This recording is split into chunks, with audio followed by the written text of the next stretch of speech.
하나님 말씀 사도행전 2장 5절에서 13절까지 말씀입니다. 저 여러분이 한 절씩 읽겠습니다. 신약성경 188쪽 사도행전 2장 5절에서 13절입니다. 그때에 경건한 유대인들이 천하 각국으로부터 와서 예루살렘에 머물러 있더니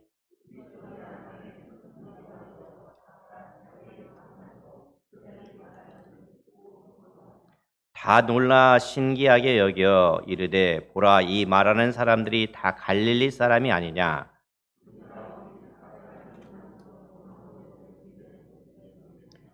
우리는 바데인과 메데인과 엘람인과 또 메소보다미아, 유대와 갑바도기아, 본도와 아시아,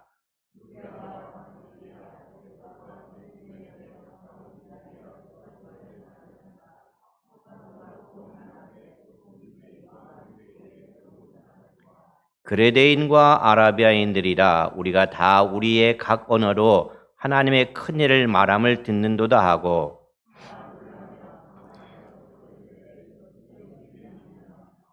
또 어떤 이들은 조롱하여 이르되 그들이 새 술에 취하였다 하더라. 아멘. 또 주님을 사모하는 여러분에게 하나님의 크신 은혜와 평강이 넘치시기를 바랍니다. 사도행전 2장을 보면은 인류 역사의 새로운 시대를 여는 놀랍고 위대한 전환점을 이루고 있습니다. 우리가 지금까지 사도행전을 쭉 보면은 사도행전 1장과 사도행전 2장의 내용을 서로 비교해 보면은 우리가 쉽게 알 수가 있죠. 사도행전 1장과 사도행전 2장에서 나타난 여러 가지 차이점들 가운데 두드러진 것 세 가지만을 이야기한다면은, 첫째는 사도행전 1장에서는 예수님이 승천하셨습니다. 반면에 사도행전 2장에서는 어떤 일이 일어났습니까? 예수님이 보내신 성령이 하늘로부터 내려오셨습니다. 물론 그 이전에도 성령님은 함께 하셨죠. 그러나 이제는 달라졌습니다. 우리에게 오신 성령님은 결코 우리를 떠나지 아니하시고 영원히 우리 안에 계시는 분이십니다. 예수님이 보내주시겠다고 약속하신 그 보혜사 성령님이 바로 임하신 것이죠. 말씀이 그대로 이루어졌습니다. 두 번째로 사도행전 1장에서는 예수님이 자신의 교회를 이 땅에 세우시기를 위해서 사도들을 계속해서 준비시킨 그런 모습을 우리가 보게 됩니다. 예수님께서 승천하시기 전에 40일 동안 하나님 나라에 대해서 가르치게 하셨습니다. 또 제자 수가 모자랐을 때 그 제자를 수를 채우기도 하셨습니다. 근데 2장에서는 어떤 일이 납니까? 드디어 그 교회가 이 땅에서 탄생하게 됩니다. 이로써 예수님이 말씀하신 마태복음 16장 18절에 뭐라고 말합니까? 베드로에게 말하잖아요. 이 반석 위에 내 교회를 세우리라 하는 그 말씀이 그대로 또 이루어짐을 보게 됩니다. 세 번째로는 사도행전 1장에서는 제자들을 뭐라고 합니까? 예루살렘을 떠나지 말고 성령이 오시기까지 기다리라 라고 말합니다. 그러나 사도행전 2장에서는 어떻게 해야 됩니까? 그들에게 성령이 임하셨기 때문에 그들은 예수님의 증인으로서 나아가서 복음을 전하는 그러한 사도로서 나가게 됩니다. 그래서 이 예수님이 사도행전 1장 8절에 말씀하신 것처럼 오직 성령이 너희에게 임하시면 너희가 권능을 받고 예루살렘과 온 유대와 사마리아 땅까지 이르러 내 증인이 되리라 하는 그 말씀이 이루어짐을 보게 됩니다. 이처럼 사도행전 1장과 2장을 비교했을 때 2장은 새로운 전환점이 다가오게 되는 거죠. 이 시간은 우리 모두 하나님의 은혜로 성령의 충만함을 받는 저와 여러분이 될 수 있기를 바랍니다. 그래서 말씀을 전할 때도 온전히 성령님의 인도하심을 따라 말씀을 전하고, 말씀을 받을 때에도 온전히 성령님의 인도하심에 따라서 말씀을 받기를 간절히 소원합니다. 오늘 본문은 큰 무리가 그곳으로 모여들었다는 사실을 말씀하고 있습니다. 5절부터 8절에 보니까 5절에 이렇게 시작하죠. 그때 경건한 유대인들이 천하 각국으로부터 와서 예루살렘에 머물러 있더니 라고 말합니다. 하나님은 이스라엘 백성들에게 모든 남자는 1년에 3차례씩 예루살렘에 와서 하나님께 제사를 드리라 라고 말하고 있습니다. 신명기 16장 16절에는 이렇게 나와 있습니다. 너의 가운데 모든 남자는 1년에 3번 곧 무교절과 칠칠절과 초막절에 내 하나님 여호와께서 택하신 곳에서 여호와를 배웁되 빈손으로 여호와를 뵙지 말고라고 말하고 있습니다. 여기서 말하는 77절이라는 것은 우리가 사도행전에 보면 오순절이라고 말할 수가 있는 거죠. 유대인들은 이 규례에 따라서 3대 절기 때마다 많은 사람들이 예루살렘으로 모이게 들게 됩니다. 이스라엘의 국내에 거주하는 자는 말할 것도 없이 이스라엘을 떠나서 이스라엘 국외 지역에 있는 사람들 것도 열심히 있는 자들은 그 멀다고 하지만은 예 없이 예루살렘을 찾아오게 됨을 보게 됩니다. 그래서 야고보서 1장이나 베드로는 이렇게 말합니다. 야고보는 이 사람들을 가리켜서 흩어진 12지파라고 말합니다. 베드로는 이 사람들을 가리켜서 흩어진 나그네다라고 말하고 있어요. 다시 말해서 이 흩어졌다라고 하는 말은 헬라어로 디아스포라라고 말합니다. 그러니까 이스라엘 국외에 흩어져 살고 있는 유대인들을 가리켜서 우리는 흔히 디아스포라라는 말을 많이 사용하기도 합니다. 그러니까 오늘 그때 곧 오순절에 많은 디아스포라들이 천하 각국에서 예루살렘으로 몰려들었습니다. 그 몰려든 사람들을 가리켜서 사도행전은 그 사람들을 가리켜서 뭐라고 하냐면 경건한 유대인이라고 부릅니다. 하나님의 명령에 순종해서 멀리서부터 성전이 있는 예루살렘을 찾아왔기 때문에 그렇죠.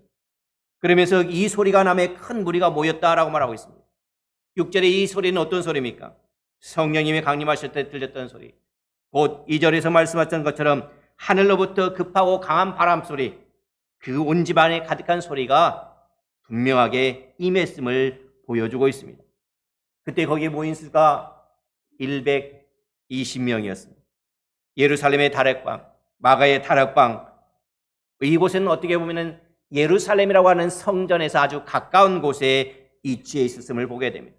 그 주변에 많은 사람들이 몰려들었습니다. 주 70년에 로마의 장군 디도가 예루살렘을 공격했을 때 예루살렘의 거민이 약 300명 정도 됐다라고 말하고 있습니다. 그러니까 이 당시 성령이 임했을 때나 로마 70년 때 이때나 거의 같은 숫자가 아마 예루살렘에 살고 있었을 것입니다.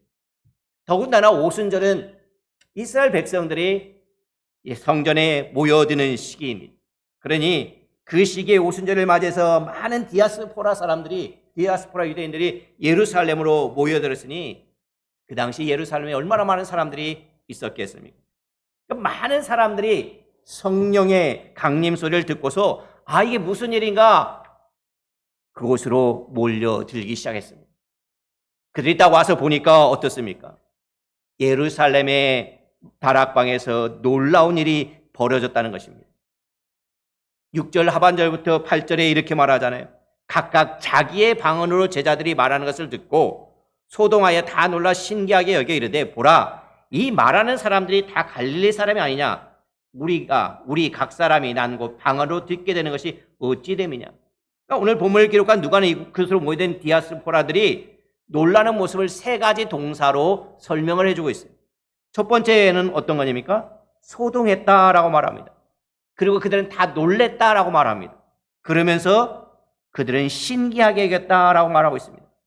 그러니까 그만큼 그곳에는 어떤 일이 일어납니까? 아주 특이한 현상들이 그 다락방에서 일어나고 있었음을 보여주고 있습니다. 어떤 현상이 일어났습니까? 디아스포라들은 예수님의 제자들이 자기들 곧 디아스포라들이 살고 있는 국가나 지방의 언어로 말하는 것을 듣고 놀랬다는 것입니다. 그것도 어쩌다 한두 마디 하는 것이 아니었어요. 어쩌다 한마디 말하는 그 말이 아니라 예수님의 제자들은 마치 자기들이 평상시에 사용하는 그 언어가 평상시 언어인 것처럼 그렇게 말하고 있었던 것을 보게 됩니다. 그러니까 8절에 보니까 디아스포라들은 뭐랍니까? 우리 각 사람의 난 곳 방언으로 듣게 되었다라고 말하고 있습니다. 그러니까 이때 예수님의 제자들이 각 나라의 방언을 말하되 그곳에서 태어난 사람처럼 유창하게 말했다는 뜻입니다. 그러니까 오늘날은 뭐랍니까? 우리가 한글을 사용하고 있지만은 다른 외국에서 온 사람들이 자기들의 말로 그 말을 다 알아듣었다는 것이죠. 자기들의 방언으로 자기들의 말로 다 알아듣었다는 것이죠. 그런데 그보다 더 놀라운 일이 여기에 있습니다. 지금 디아스포라 유대들이 귀하게 여기는 주된 이유가 뭐냐면은, 보라, 이 말하는 사람이 다 어디 사람이라고 말합니까? 갈릴리 사람 아니냐라고 말합니다. 그러니까 갈릴리 사람들이 어떻게 이처럼 우리가 살고 있는 나라에 말을 유창하게 할 수 있느냐라고 말하는 것입니다. 우리가 잘 아는 대로 이 갈릴리아 사람들은 배우지 못한 사람으로 많이 소개됩니다. 또 천한 사람들이 살던 곳으로 정평이 나 있습니다. 그래서 예수님께서 나다나엘을 부를 때도 나다나엘이 뭐라고 하냐면 요한복음 1장 45절 보면은, 야, 나사렛에서 무슨 선한 일이 날 수 있느냐라고 말합니다. 그러니까 나사렛이라고 하는 곳이 뭐냐면 갈릴리 지역인 한 동네입니다. 그러니까 갈릴리에서 어떤 선한 사람이 나오겠느냐라고. 또 더 나가서 요한복음 7장 52절에 보면은 갈릴리에서는 선지자는 나지 못한다라고 말합니다. 이처럼 갈릴리는 그 당시 사람들에게는 무시를 당한 곳이었어요. 또한 갈릴리 사람들에게는 이 독특한 어투가 있어요. 우리들도 지방 세계에 따라서, 지방마다 따라서 그 어투가 다르잖아요. 그러니까 그 어투를 보면, 아, 이 사람은 어디 출신이다라고 해서 알 수가 있어요. 그러니까 이 갈릴리 사람들도 말하는 것이 그 어투에 따라서, 아, 이 사람은 갈릴리 사람이다라는 것을 알게 되는 거죠. 그 대표적인 것이 예수님이 십자가에 달려 돌아가시고 이제 베드로가 예수님을 부인할 때 이런 일이 있었잖아요.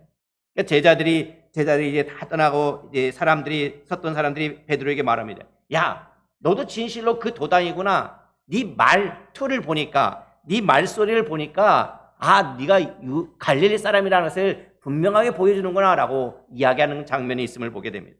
그러니까 갈릴리 사람들은 제대로 교육을 받지 못했습니다. 사투리도 심했습니다. 그런데도 갈릴리 출신 예수님의 제자들은 지금 다른 나라의 언어를 유창하게 말하고 있다는 것입니다. 그러니 그 말을 듣는 디아스포라들이 얼마나 놀랐겠습니까? 그들의 머리로는 도대체 이해할 수가 없는 것입니다. 도대체 이해할 수 없는 일인데, 그때 그곳에서 벌어지는 일이 바로 그들이 눈으로 목격한 현상이었습니다. 사도행전을 쭉 읽다 보면은 성령님이 놀라운 방법으로 성도들을 하나로 묶어가면서 그리스도의 몸인 교회를 이루어 나가신 것을 볼 수가 있습니다. 자, 이제는 이 땅에 그리스도의 몸된 교회가 이미 탄생했습니다. 그리고 이제는 누구든지 예수를 믿으면 그 순간 우리는 구원을 받게 되어 있습니다. 아울러 그 순간 성령으로 세례를 받으면 그리스도의 몸인 교회의 지체가 되는 것입니다. 고린도전서 12장 13절에 이렇게 말합니다. 우리가 유대인이나 헬라이나 종이나 자유인이나 다 한 성령으로 세례를 받아 한 몸이 되었고 다 한 성령을 마시게 하셨느니라 라고 말하고 있습니다. 우리는 이미 그리스도의 몸인 교회의 지체가 되었습니다. 그러므로 지체된 우리는 성령 충만한 삶을 살아야 되는 것입니다. 성령 충만한 삶을 산다는 것은 위로는 하나님을 찬미하며 감사하는 삶을 사는 것입니다. 성령 충만을 받은 사람의 모습은 부부 사이의 사랑과 존경을 나타냅니다. 부부와 자녀 사이의 사랑이 나타납니다. 고용인과 피고용 사이의 올바른 관계가 나타나는 것입니다. 성령 충만한 한결교회 성도들은 하나님을 찬미하고 감사하는 삶이 끊어지지 않기를 간절히 소망합니다. 두 번째로는 오늘 본문엔 모여든 큰 무리의 구성에 대해서 한번 살펴보기를 바랍니다. 9절부터 11절에 보면은 이 예루살렘의 다락방에 모인 자들은 성령이 말하게 하심에 따라서 모두 몇 나라가 나오냐면 15개의 방언을 말하고 있음을 보게 되죠. 다시 말해서 15개 지역에서 왔습니다.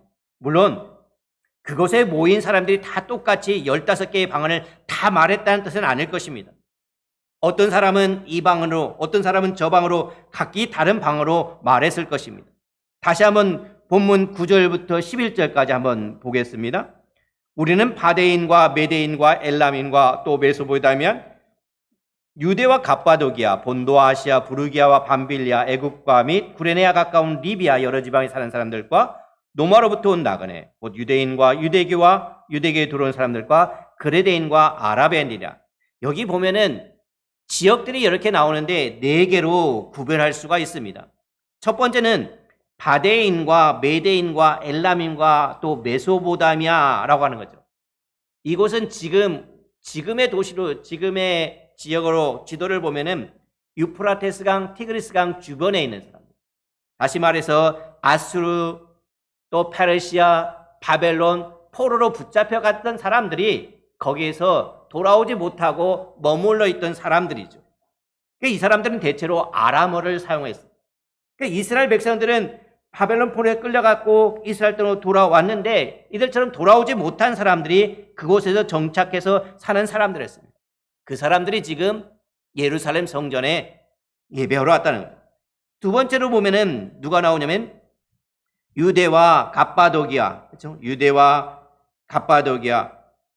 그러니까는 이곳은 어떤 곳이냐면 유대라고 하는 것은 예루살렘에서 멀리 떨어진 곳은 이스라엘의 이 북쪽 또는 어떤 분들은 이 유대가 어떤 지역이나 정확하게 학자들마다 다르지만은 유대라고 하는 그 예루살렘 중심으로 해서 변방이죠. 남쪽으로 좀 더 멀리 떨어지고 북쪽으로 좀 더 멀리 떨어진 거.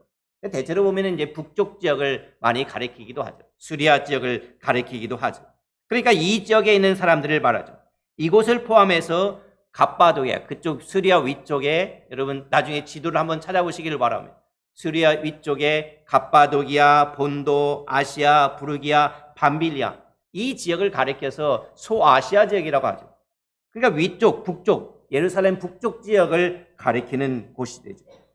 또 이 먼 동쪽 바벨론 지역에서 이제 서쪽 소아시아 지역까지 옮겨갑니다. 그 다음에는 어디로 내려가냐면은 애굽과 및 구레네에 가까운 리비아 여러 지방에 사는 사람들. 이 지역은 어떤 지역이냐면은 바로 애굽이니까 남쪽입니다. 남쪽으로 내려가서 애굽, 구레네에 가까운 리비아 여러 지방은 아프리카 지역에 해당되는 것입니다. 그런 다음에 다시 어디로 갑니까?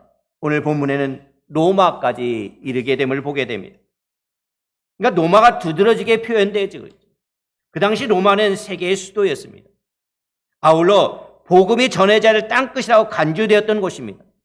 그러니까 오늘 누가는 로마로부터 온 나그네 곧 유대인과 유대교에 들어온 사람들이라고 기록하고 있어요.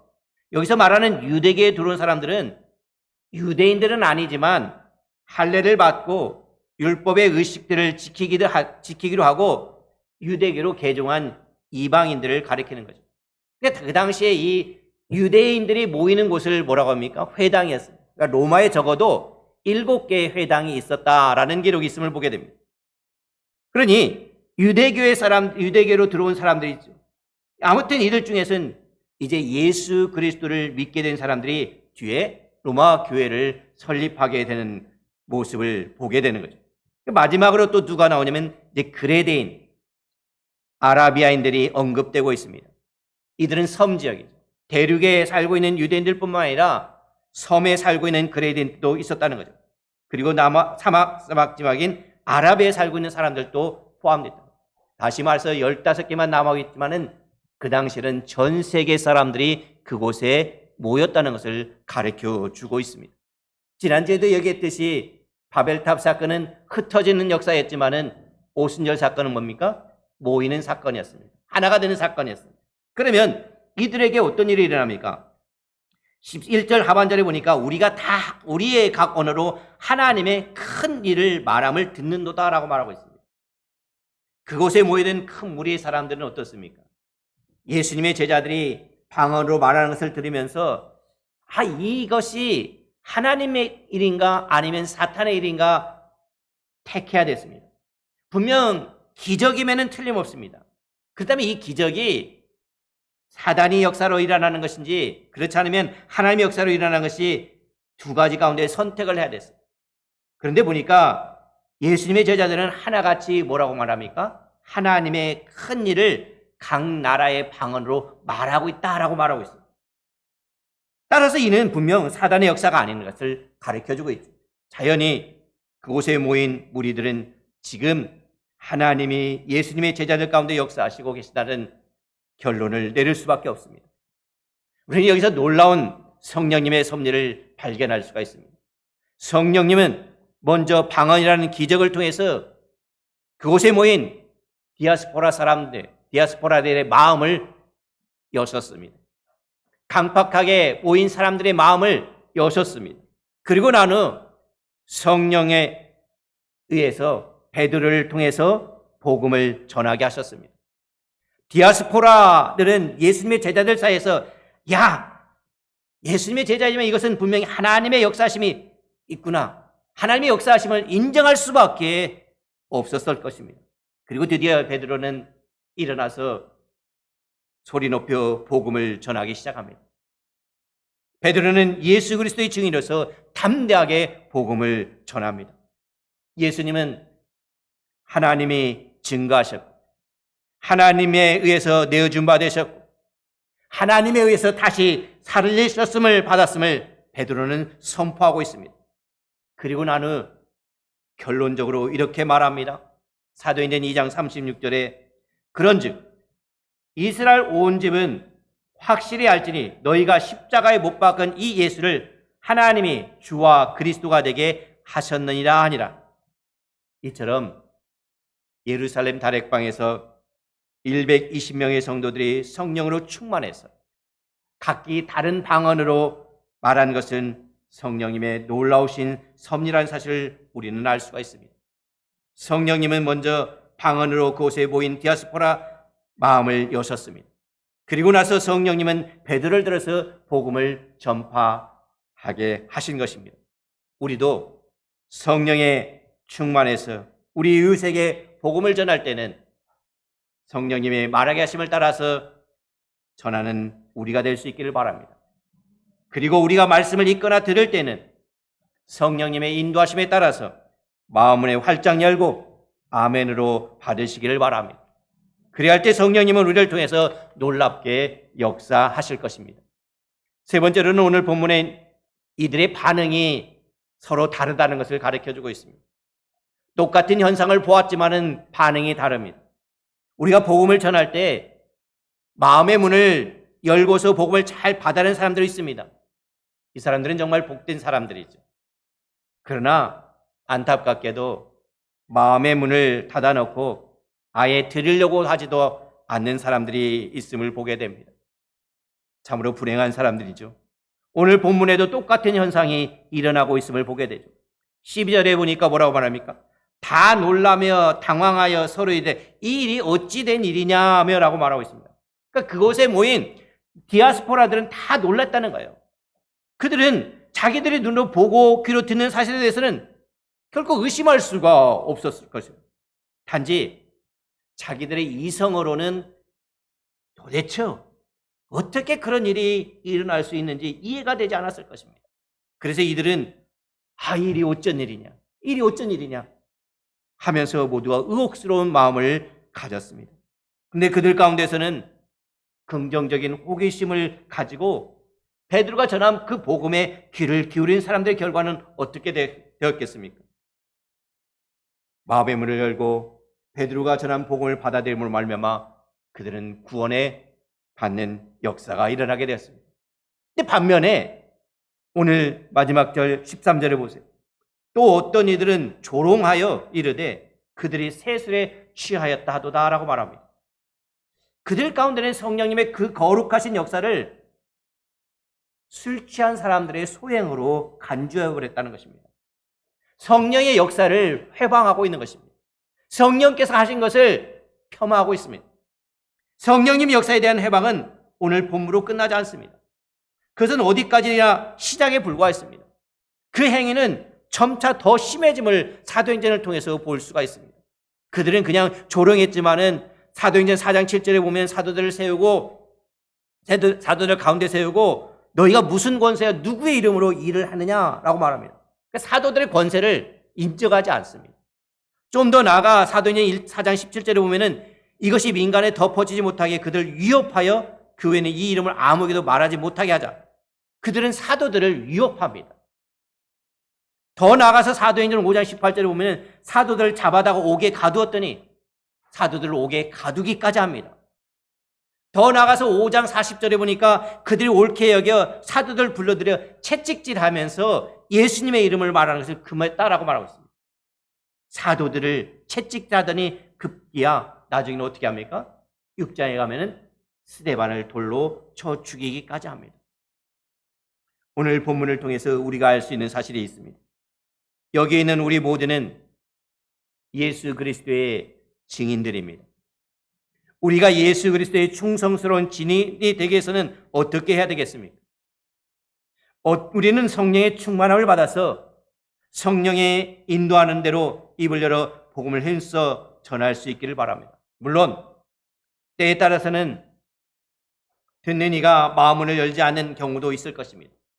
그러나 우리는 그것 때문에 낙심치 말고 포기해서는 안 될 것입니다. 우리가 아무리 천사의 말로 복음을 전한다 하더라도 성령님이 그 사람의 마음의 문을 열어주지 않으면 복음이 그의 마음에 들어갈 수가 없는 것입니다. 반면에 우리가 복음을 전할 때 성령님이 마음의 문을 열어주시는 사람이 반드시 있습니다. 성령님은 우리를 통해서 그런 사람을 반드시 구원의 길로 인도하실 것입니다. 우리를 사용하실 것입니다. 따라서 우리는 모든 것을 하나님의 역사하심에 맡기고 우리는 그저 예수 그리스도의 증인으로서 충성스럽게 복음을 전하기만 하면 될 것입니다. 사도 바울은 이 사실을 너무나 잘 깨달았습니다. 그래서 고린도전서 3장 6절부터 8절까지 이렇게 말합니다. 나는 심었고 아볼로는 물을 주었으되 오직 하나님은 자라게 하셨으니 그런즉 심는 이나 물 주는 이는 아무것도 아니로되 오직 자라게 하시는 하나님 뿐이다. 심는 이와 물 주는 이가 일반이나 각각 자기의 일하는 대로 자기의 상을 받느니라 라고 말하고 있습니다. 우리는 심든지 물을 주든지 그럴 뿐인 것입니다. 자라게 하시는 이는 오직 하나님이십니다. 그러나 중요한 것은 우리가 심었고 물을 주었는데 그것이 자라서 열매를 맺지 못하고 맙니다. 그런다고 해서 그것이 우리의 실패가 되느냐? 결코 그렇지 않습니다. 우리가 물을 주고 우리가 심었지만은 열매를 맺지 못했다고 해서 우리가 실패한 것은 결코 아니라는 것입니다. 왜냐하면 마지막에 이렇게 말했잖아요. 각각 자기의 일하는 대로 상을 받으리라.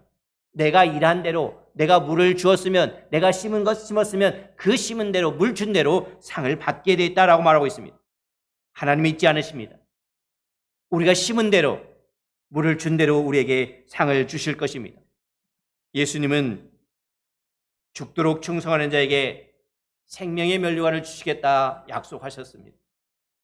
우리 모두 생명의 면류관, 자랑스러운 면류관을 받아 쓰는 그날까지 예수 그리스도의 충성스러운 증인이 되어서 부지런히 복음의 씨앗을 심고 이웃을 위해 기도의 눈물과 사랑의 땀을 흘릴 수 있기를 우리 주 예수 그리스도의 이름으로 간절히 축원합니다. 기도하겠습니다.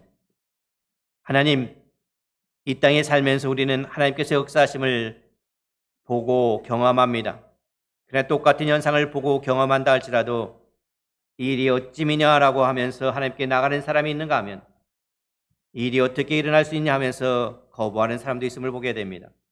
오늘 우리들 예수 그리스도를 믿는 믿음으로 이 시간에 이곳에 나와 하나님께 예배하였습니다. 하나님, 이제 우리가 예수 그리스도의 증인된 삶을 살아가기를 원합니다. 그러기 위해서는 우리에게 성령의 충만함이 필요합니다. 성령의 충만함을 허락하여 주시었고 우리가 이 땅에서 예수 그리스도의 충성된 종으로서 주님의 말씀 따라서 충성스러운 증인의 삶을 살아갈 수 있도록 도와주시옵소서. 하나님께 모든 영광 돌려드리며 우리 주 예수 그리스도 이름으로 기도하였습니다. 아멘. 지금은 죄인을 의인으로 변화시켜 주시기 위해서 십자가를 지신 예수 그리스도의 무한하신 은혜와 구속의 약속을 지키시기 위해서 독생자를 아낌없이 희생제물로 주신 하나님의 사랑과 말씀대로 살게 하기 위해서 우리 안에 계시는 성령님의 역사하심이 오늘 또 말씀을 듣고 예수 그리스도의 증인된 삶을 살기로 결단하는 모든 성도들과 그들의 가정과 그들의 사업터에 지금부터 영원히 함께 하시기를 우리 주 예수 그리스도 이름으로 간절히 축원하옵나이다. 아멘.